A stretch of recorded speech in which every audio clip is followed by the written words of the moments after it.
Get ready. Now we'll take a look at a world where crime is not just breaking the law, but a multi-billion-dollar business. We will reveal the stories of the richest crime bosses in history, whose names have become synonymous with power, blood, and untold wealth. These people didn't just make money, they built empires that dwarfed entire states. Get ready to learn how dirty money was transformed into private islands, golden mansions, and incredible influence. Before we get to the main part, we would like to ask you for a little support. A like and a subscription will be the best gratitude, thank you. During the turbulent 70s and 80s of the last century, the streets of New York were under the control of Anthony Fatso Tony Salerno, the charismatic but ruthless boss of the Gavicia clan. This man, with a permanent cigar in his mouth and a menacing appearance, has amassed a staggering fortune of up to $600 million, becoming the living embodiment of a criminal dream. Originally from East Harlem, Salerno worked his way to the top of the criminal underworld through sheer will and ruthlessness. His main asset is the huge underground gambling networks that stretch from Manhattan to the Bronx. Millions of dollars flowed through these betting rings every month as people wagered on everything from horse races to sporting events. His money-lending business was no less profitable. Desperate people, driven into a corner, borrowed money at extortionate interest rates, knowing that non-payment would result in the most dire consequences for them. With such wealth, Fat Tony lived like a real king.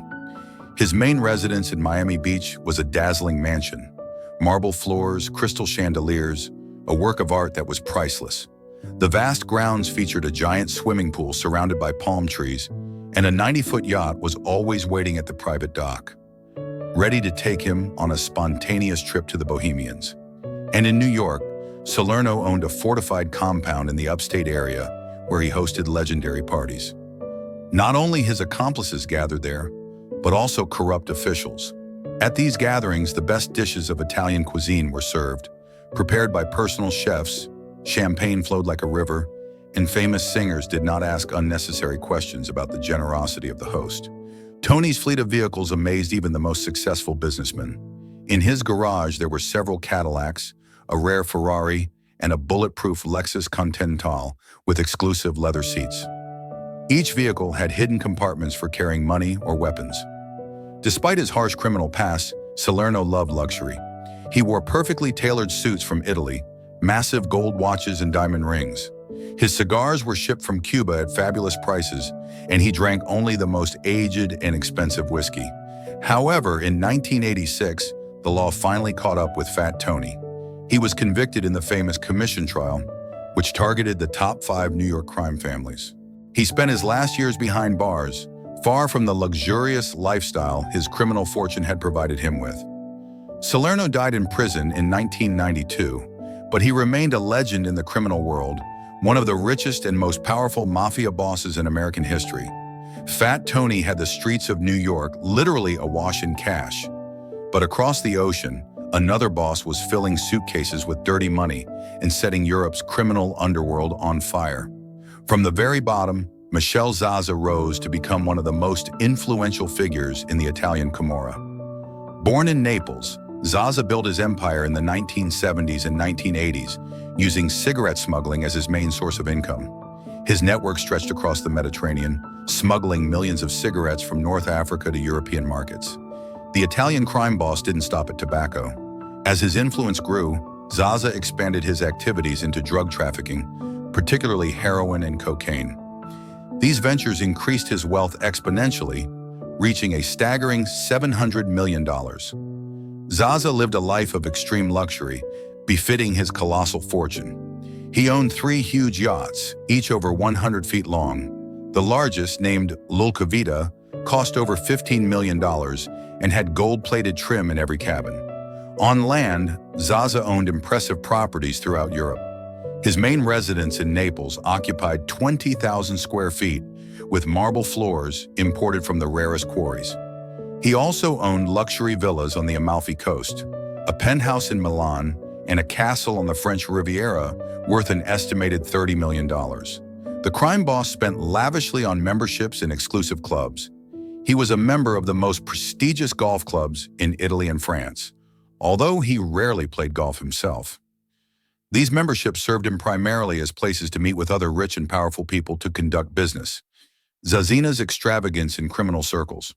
He was reported to have spent $500,000 on a single-end game at the Monte Carlo casino.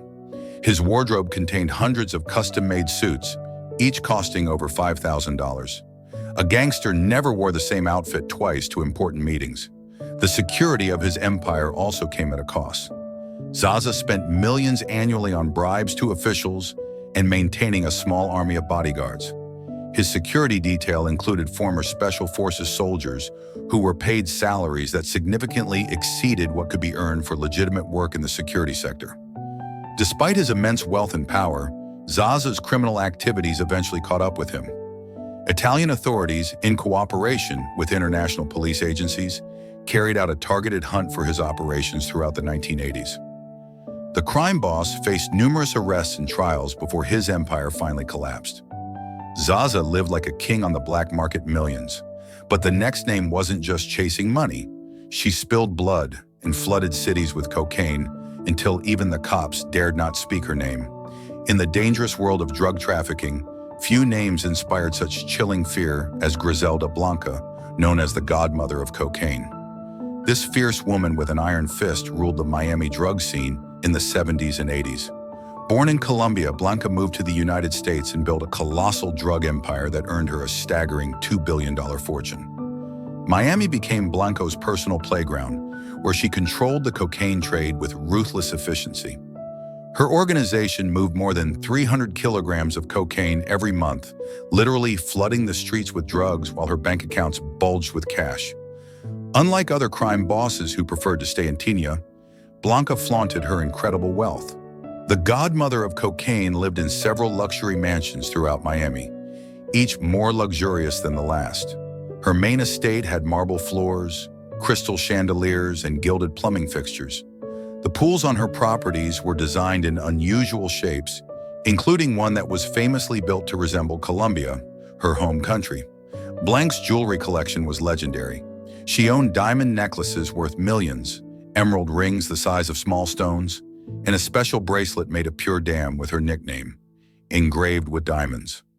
Her most prized possession was reportedly a diamond-encrusted pistol, which she kept on her person at all times.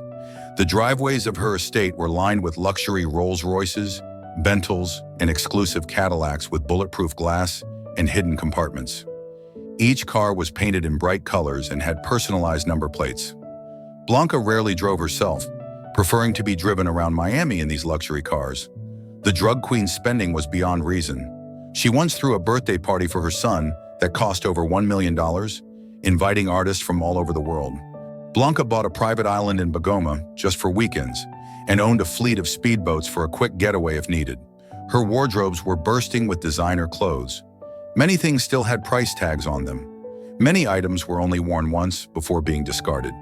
Blanca hired personal shoppers who would close down entire high-end stores so she could shop in privacy. Despite all this wealth and power, Blanca's empire eventually collapsed. After years of violence and drug trafficking, law enforcement has finally caught the godmother of cocaine. The cocaine godmother crushed Miami under her heels, but the next man was building tunnels, buying cities, and moving mountains of drugs without blinking an eye. Joaquin El Chapo Guzman ruled the Sinaloa cartel with an iron fist, building a drug empire worth a staggering $1 billion.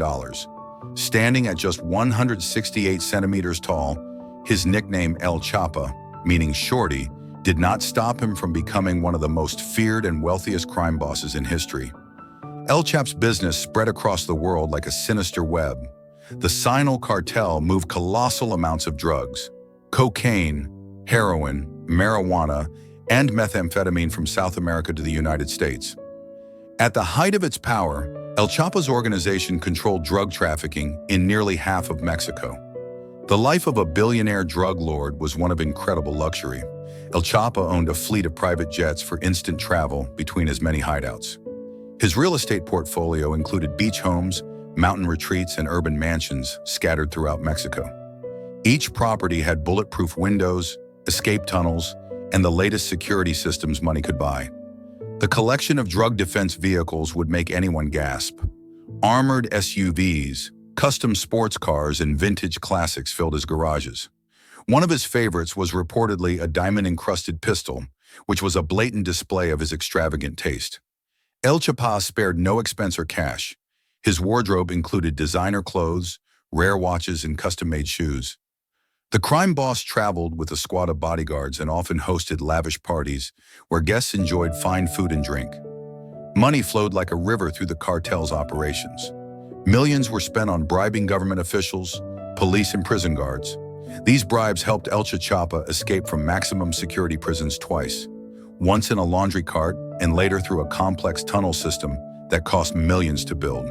Despite all his wealth, El Chapo's empire eventually collapsed. Following his final capture in 2016, he was extradited to the United States and sentenced to life in prison plus 30 years. The Mexican government has confiscated many of his assets, although there are rumors that billions remain hidden. El Chapo escaped from prison like it was a walkthrough, but the next boss didn't have to run. He sat in gold-trimmed mansions while the stock market lined his pockets. In the shadowy world of organized crime, Susumu Ishii was a crime boss of a special kind. As the head of the Japanese Yakuza and Nagawakai gangs in the 1980s, Ishii transformed the traditional criminal organization into something more like a true business conglomerate. Unlike other crime bosses who stuck to the old illegal methods, Ishii had much bigger plans. He masterfully took advantage of Japan's booming economy of the 1980s, known as the bubble economy, and dove headfirst into legitimate investments. The Yakuza leader invested huge amounts of money in the stock market and bought up valuable real estate throughout Japan when property prices were skyrocketing. Ishii's wealth allowed him to live in incredible luxury. He owned several mansions in the most prestigious areas of Tokyo, where the cost of one such property could exceed most people's lifetime earnings. Its main house contained traditional Japanese gardens, rare works of art, and rooms designed specifically for tea ceremonies, seamlessly combining ancient traditions with its colossal wealth. The Yakuza boss did not limit himself to Japan's borders. He acquired vacation homes in Hawaii and California, as well as a collection of private islands in the Pacific Ocean, where he hosted business partners and political figures. His real estate alone was valued at hundreds of millions of dollars. Ishii's investment portfolio included large stakes in some of Japan's largest companies. He owned shares in banks, manufacturing firms, and entertainment companies. The crime boss even invested heavily in golf clubs, at a time when golf club memberships in Japan could cost hundreds of thousands of dollars. His collection of luxury items was no less impressive. Ishii maintained a fleet of custom-made limousines, rare sports cars, and even a private jet for international travel. His wardrobe consisted of hand-tailored suits from the finest tailors in Tokyo and London. What made Ishii unique among crime bosses was his amazing ability to move between two worlds. He maintained the traditional Yakuza power structure based on loyalty and intimidation, while building strong relationships with legitimate business leaders and politicians. This dual approach has helped his fortune grow to around $1 billion. Ishii turned crime into business and business into pure gold. But the next name turned into Pekeezy, a real money and rule factory in Chicago. Like your own backyard, the streets of Chicago underwent dramatic changes during the Prohibition era of the 1990s. And one man stood at the epicenter of this change, Alphonse Gabriel Capone, known simply as Al Capone or Scarface.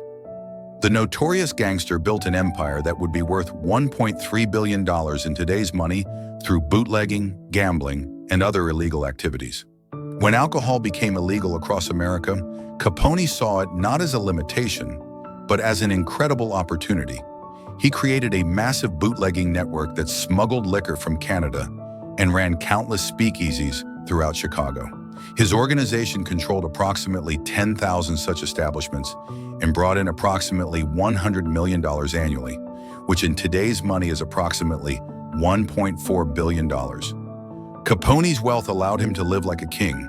At a time when most Americans were struggling with the Great Depression, his primary residence, a sprawling mansion on Palm Island in Miami Beach, had 7 bedrooms, a large swimming pool, and a private beach. The property served as both a luxury home and a veritable fortress, with walls thick enough to stop bullets and secret passages for a quick escape if necessary. In Chicago, Capone owned several properties, including a suite at the Lexington Hotel, which served as his headquarters. The suite consisted of several rooms for meetings, entertainment, and business operations. Bulletproof glass adorned the windows, and armed guards patrolled the corridors at all times. His collection of vehicles reflected his extravagant taste and keen need for safety. Capone owned a fleet of specially built Cadillacs with armor, bulletproof glass, and secret compartments for weapons. His personal car, a 1992 80 Cadillac 8-town sedan, was painted green and black to resemble the police cars of the time. The gangster's wardrobe demonstrated his love of luxury. He had dozens of custom-made suits in various colors, silk ties imported from Italy, and accessories studded with diamonds. Capone reportedly spent $500 on suits when the average American earned less than $1,000 a year. Entertainment was not cheap for the gangster. He hosted lavish parties featuring the best musicians of the time, expensive food, and an endless supply of illegal alcohol. These meetings served a dual purpose: to show off his wealth and establish connections with politicians and police officers, whom he regularly bribed. Despite his criminal activities, Capone skillfully cultivated a public image as a generous public figure. During the Depression, he opened soup kitchens that fed thousands of hungry Chicagoans every day. This charitable work, combined with his charismatic personality, earned him a strange form of public admiration. Even as his gangster violence terrorized the city, Capone partied hard during Prohibition like there was no tomorrow. But the next boss remained hidden for decades, amassing such a huge fortune that even the police lost track of him. The Sicilian countryside contained more than just olive groves and vineyards. For decades, she hid one of the most dangerous men in Italy, Matteo Messina Denaro, known as the Little Devil after the Italian comic book character. This mafia boss ruled the Sicilian mafia with an iron fist and a mountain of personality. Born in the small town of Castel Vetrano, Denaro grew up in the shadow of organized crime. His father was a powerful mafia boss, and his son quickly followed in his footsteps. By the age of 20, Denaro had already earned a reputation as a ruthless killer. Italian police linked him to dozens of murders, including brutal killings of rival gangsters, judges, and innocent bystanders. In 1993, Denaro played a key role in several bombings across Italy. The attacks targeted art galleries and churches in Rome, Florence, and Milan, killing 10 people and damaging historic buildings. The bombings were part of a mafia war against the Italian government. While on the run from the authorities, Denaro built an empire worth an estimated 4 billion euros. His wealth came from both traditional mafia activities and legitimate businesses. He controlled construction companies, wind farms, supermarkets, and resorts throughout Sicily. The mafia boss had his fingers in everything from drug trafficking to olive oil production. Denaro's lifestyle was in keeping with his enormous wealth. He owned a collection of Porsches and Ferraris, each worth hundreds of thousands of euros. His properties included beach villas in Sicily, luxury apartments in Rome, and a secret compound near his hometown.